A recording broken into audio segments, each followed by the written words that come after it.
the boy found himself in a strange place, the air thick with mystery, and the ground cracked and dry beneath his feet. Suddenly, a crab crawled out from a hole in the earth. Intrigued, Nick crouched down and began to follow it. It wasn't long before he realized it was only a baby crab, scuttling awkwardly through the dust. He tailed it silently, curious to see where it would go. When the tiny creature finally reached its enormous mother, Nick's fascination turned to fear. The mother crab raised her claws menacingly, but instead of attacking, she merely hissed a warning and let him go. Nick let out a shaky breath, relieved. But then he looked up.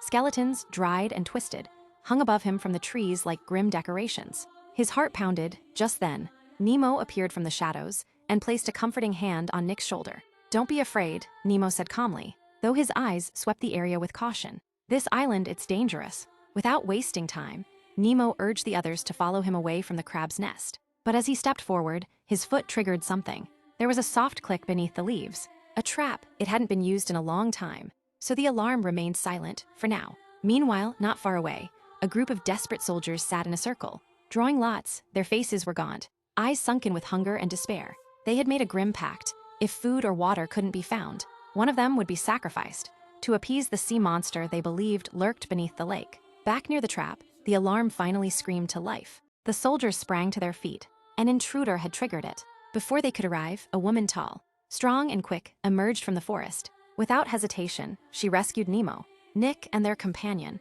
guiding them away with silent urgency. She moved with confidence through narrow mountain trails, her knowledge of the island clear in every step. They reached a hidden cave. Just as they were catching their breath, Nemo lost his footing and tumbled into a hollow tree trunk. The soldiers were right below, their boots thudding on the ground.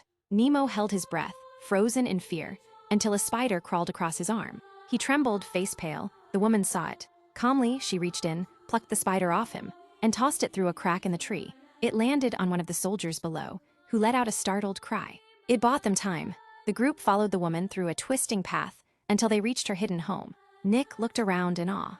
She had cultivated a thriving vegetable garden and even built a water purification device, something their submarine desperately needed. "You're amazing," Nemo said. "We could really use someone like you on our team." The woman nodded, determination in her eyes. "Then I'll come with you." As they prepared to leave, Nick wandered off near the shelter. A sudden rustle startled him. A snake slithered past his feet. He bolted, straight into the arms of the soldiers. They grabbed him, demanding answers. But Nick stayed silent, loyal to the end. He refused to betray his friends. Infuriated, and with no information to show for their effort, the soldiers made a chilling decision.